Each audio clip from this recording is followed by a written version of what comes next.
ఇప్పటికి కూడా విప్లవాదర్శాల విషయంలో మనం చాలా మంది చెప్తుంది ఈ జిల్లాలోనే సర్వోదయ పట్ల రామనాథం అలాంటి ఒక ప్రతీక.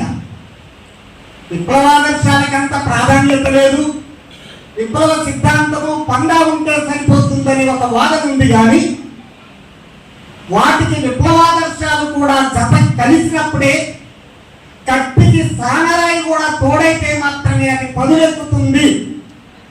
పండా కార్యక్రమే ప్రధానమైనవి, కత్తి లాంటివి. కానీ విప్లవాదర్శాల ప్రత్యేకత కూడా ఉంది అనే ఒక వాదన అంతర్జాతీయ కమ్యూనిస్టు ఉద్యమంలో ఉంది. అది క్రమంగా వాదన బలహీనపడుతున్న కాలంలో ఇంకా సింప్లిసిటీకి, నిరాడంబరతకి ప్రతిగా ఒక 40 ఏళ్ళు న్యాయవాదిగా పనిచేశా కూడా నిరాడంబరతకి ప్రతీకగా విప్లవాదర్శాల్లో ఒక ఆదర్శం నిరాడంబరత, దానికి ప్రతీకగా కామ్రేడ్ శంకర్ నిలబడటం శంకర్ యొక్క ప్రత్యేకతని మనకి చాటుతున్నాం. అదేవిధంగా ఒకనాడు ఖమ్మం కమ్యూనిస్టు ఉద్యమ కేంద్రం, తర్వాత కాలంలో విప్లవోద్యమ కేంద్రంగా మారింది. 1945లోనే ఆంధ్ర మహాసభ లకారం చెరువు ప్రాంతంలో నిర్వహించిన కాలం నుంచి ఖమ్మానికి ప్రత్యేకత ఉంది. ఖమ్మం కిల్లా విప్లవ కిల్లాగా. కానీ కాలగమనంలో విప్లవోద్యమంలో కూడా అన్యవర్గ ధోరణులు పెరిగినటువంటి కాలం. అలాంటి కాలంలో కూడా అన్యవర్గ ధోరణులకి అతీతంగా శంకర్ కమ్యూనిస్టుగా ఉండడం అనేది ఒక ముఖ్యమైన విషయం. అదేవిధంగా ఖమ్మంలో ఒకనాడు శ్రమజీవుల సేదంతో తడిసిన, రక్తంతో ఎరిపెత్తిన ఎర్ర జెండా ఏదైతే ఇక్కడ ఎగురుతుందో, అప్పటికీ బలంగా ఉన్న భూస్వామ్య వ్యవస్థ మీద, ఎదిగి వస్తున్న పెట్టుబడిదారీ విధానం మీద అది పోరాడుతున్నటువంటి పరిస్థితుల్లో ఎదిగి వచ్చిన పెట్టుబడి ఆ ప్రమాదాన్ని గమనించి తానే ఎరుపు రంగు బ్రష్ తీసి పెయింట్ చేసుకుంది తన మీద పెట్టుబడి.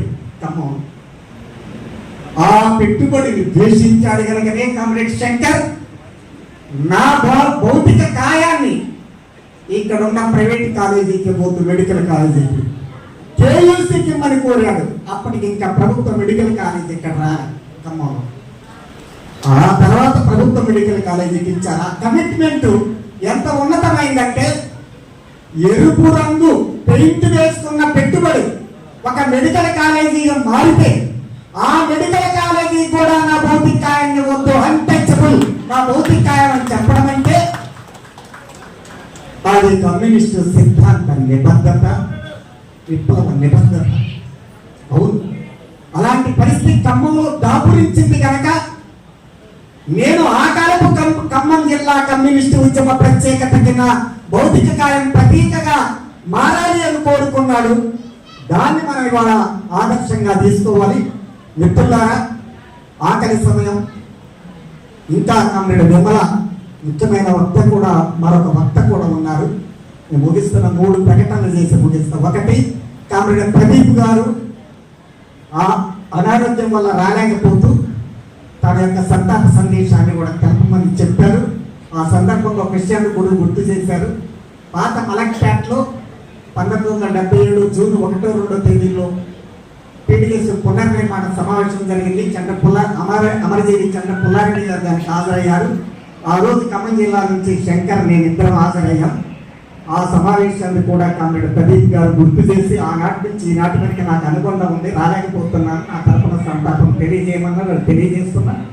రెండవ ప్రకటన, ఇవాళ ఆరోగ్య వ్యవస్థ మీద కూడా పెట్టుబడిదారీ వ్యవస్థ దాడి చేస్తుంది. శంకర్ మరణం అకాల మరణమా సకాల మరణమా? 77 దాటాక మరణిస్తే సకాల మరణం అంటారు సహజంగా. ఆయన 77 వచ్చినాయి, అయినా ఇది అకాల మరణమే. తిరుగుతూ నడుస్తూ నవ్వుతూ మరణించాడు. అకాల మరణమే. ఈ అకాల మరణాలు ఇటీవల కాలంలో పెరగడం మీద కూడా కమ్యూనిస్టు ఉద్యమం దృష్టి సారించాలి. వాయు కాలుష్యం, జల కాలుష్యం, ధూళి కాలుష్యం, నేల కాలుష్యం, వాతావరణ కాలుష్యాల వల్ల మనం అనారోగ్యం, మనకి మానవ జాతికి అనారోగ్యాలు వస్తే వాటికి వ్యతిరేకంగా యువాత్మకంగా, రాజకీయంగా యుద్ధం చేయాలి, అదొక భాగం, వర్గ పోరాటంలో భాగంగా. కానీ మనిషి యొక్క నాలుకని 3 అంగుళాల నాలుకని లొంగ తీసుకొని వశపరుచుకొని పెట్టుబడి food mafia, drug mafia, medical mafia, pharma మాఫియాలు కుమ్మక్కై మన పేద వ్యవస్థ మీద దాడి చేస్తున్న క్రమంలో జబ్బులు పెరిగి పుట్టుకున్న రాలిపోతున్నారు అనేక వేలు లక్షల మంది. కనుక కమ్యూనిస్టు ఉద్యమం కూడు గూడు గుడ్డ ముక్తి విముక్తి కోసం ఎలా పోరాడుతుందో అదేవిధంగా ఆరోగ్య పరిరక్షణ కోసం కూడా పోరాడాల్సిన అవసరం ఉందని కూడా శంకర మరణం తెలియజేస్తుంది చెబుతూ, మొదట నన్ను పోటు ప్రసాద్ అని పిలిచారు. ఇది వేదిక కాకపోయినా అరుణోదయ విమల, అరుణోదయ నాగన్న, అరుణోదయ రామారావుకి ఇప్పుడు ఇంటి పేర్లు ఆధార్ కార్డు పేరు చంద్రపుల్లారెడ్డి, తరిమల నాగిరెడ్డి, పొచ్చలపల్లి సుందరయ్య నుంచి సాధిన వెంకటేశ్వరరావు, కోటి రంగారావు వరకు వాళ్ళు ప్రజలు పిలుచుకున్న ఇంటి పేర్లతో. అది వేరు. నన్ను పీడిఎస్ పుల్లయ్య ఎక్కడ పిలిచారు, ఏలూరులో జూట్మిల్లి ప్రసాద్కి పిలిచారు, నెల్లిమర్ల వెళ్ళాక నెల్లిమర్ల ప్రసాద్కి పిలిచారు ప్రజలు. కాల్పులు జరిగిన తర్వాత యుద్ధు ప్రసాద్కి పిలిచారు. నా ఇంటి పేరు ఎప్పుడు కూడా నా ఆధార్ కార్డు పేరు రాలేదు. దయచేసి కమ్మ ఒక్కటి వచ్చినప్పుడే అలా పిలుస్తారు.